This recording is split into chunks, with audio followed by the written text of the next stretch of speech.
উপদেষ্টাও জানি বাংলাদেশ থেকে চলে যেতে না পারে সেই রেস্ট্রিকশন চেয়েছি। বাংলাদেশে ইউনিস ম্যাজিক হচ্ছে তার হামের টিকা প্রোভাইড না করা, টিকার ব্যবস্থা না করা, শিশু 6 মাস থেকে আরম্ভ করে 5 বছর শিশু থেকে মৃত্যুর বুকে পতিত করা, এবং তাদের মাদের হাহাকার, ওই মৃত্যু যন্ত্রণা যেসব শিশুরা আছে তাদের চিৎকার হচ্ছে ওনার ম্যাজিক। আমরা যখন স্কুলে পড়তাম, প্রাইমারি স্কুলের কথা বলছি, আমাদেরকে টিকা দেওয়া হতো, এবং আমার যে ছোট ভাই বোন যাদেরকে দেখেছি গ্রামে মাঠ পর্যায়ে ফিল্ড ওয়ার্কার ছিল, হেলথ ওয়ার্কাররা, বিশেষ করে মহিলারা আমাদের চকলেট দিত, অথবা ওই যে ছোটো ছোটো আপনার কানে দেখি এক ধরনের দিত, আপনার কড লিভার অয়েল দিত, দিয়ে আমাদেরকে কনভিন্স করতো টিকা নেওয়ার জন্য, আমাদের মা চাষিদেরকে কনভিন্স করতো।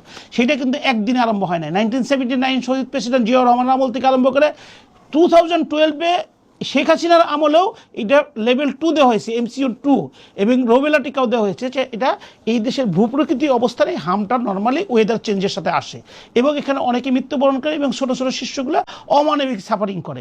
সেইটা বাংলাদেশের এজ অফ রাইট হয়েছে, রাষ্ট্রের একটা দায়িত্ব হয়েছে।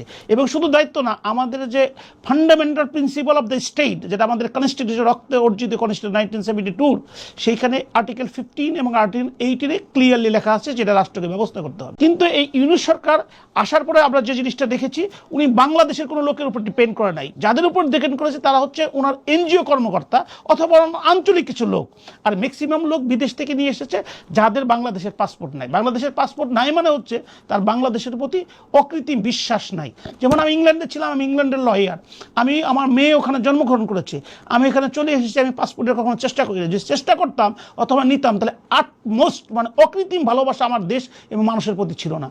উনি এইসব নিয়ে আসছে।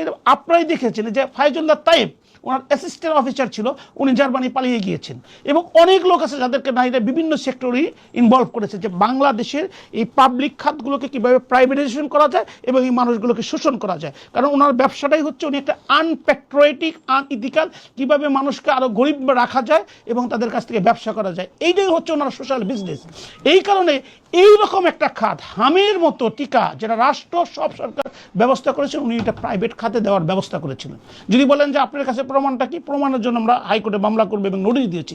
প্রমাণটা হচ্ছে যে উনি যে অতর্ব একটা স্বাস্থ্য উপদেষ্টা বানিয়েছিলেন, যার সাথে স্বাস্থ্যের কোনো সম্পৃক্ততা নেই, শুধু গ্রামীণ, হ্যাঁ, নুরজাহান বেগম, উনিও এই অতর্ব ব্যক্তি একটা ওনাকে চিঠি দিয়েছিলেন যে ইমিডিয়েটলি এই হামের টিকাটা এনে ব্যবস্থা করা হোক। কারণ হামের টিকাটার সাথে হামের পাবলিক অ্যাওয়ারনেস সৃষ্টি করতে হয়, সচেতনতা সৃষ্টি করতে হয়, যাতে মানুষ এই টিকাটা নিয়ে যায়। কিন্তু এনার এই যে পাবলিক ফান্ড থেকে প্রাইভেট ফান্ডে নেওয়ার জন্য, রাষ্ট্রকে ক্ষতি করার জন্য, মানুষকে শোষণ করার জন্য উনি এই ব্যবস্থা না করার ফলে আজকে সারা বাংলাদেশ একটা মহামারী আকার ধারণ করেছে, শিশুরা মারা গিয়েছে। কিছুক্ষণ আগে আমি দেখেছি, আপনারা সবাই পেইন ফিল করবেন, একটা ছোট্ট অবুঝ বাচ্চা বারডেমে ভর্তি ছিল, তাকে যখন ভেন্টিলেশনে রাখা হয়েছে, কথা বলতে পারে নাই, তার মার কাছে একটা চিঠি লিখেছে, মা আমি আর বাঁচবো না, তুমি রাত্রে এসে আমাকে দেখে যাও, আমার শরীরটা মুছিয়ে দিয়ে যাও।